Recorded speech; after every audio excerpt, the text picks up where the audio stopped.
Hi guys, welcome to this new video tutorial. In this video, I'll show you the easiest way how you could enable Net Framework 4.8 in Windows 11. To begin, go to your search bar and type Turn Windows Features on or off and click on it to open. Wait few seconds and this window will open for you.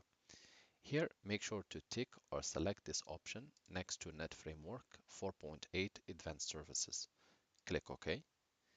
You might be prompted to restart your computer, and after that this option will be fully functional for you. If you are facing any problems, you can always just make sure to be connected to the internet, and you can go to your browser and try to download and install Net Framework 4.8 manually. As I said, just open your browser, type Net Framework 4.8 download, and at this stage you will find it in this official website of Windows. Just click on it. Download .NET Framework 4.8 runtime. Just click on it to download and install it as you install any software, and it should be working for you in case the first option didn't work for you. Thank you guys for watching, and talk to you soon in a new video tutorial.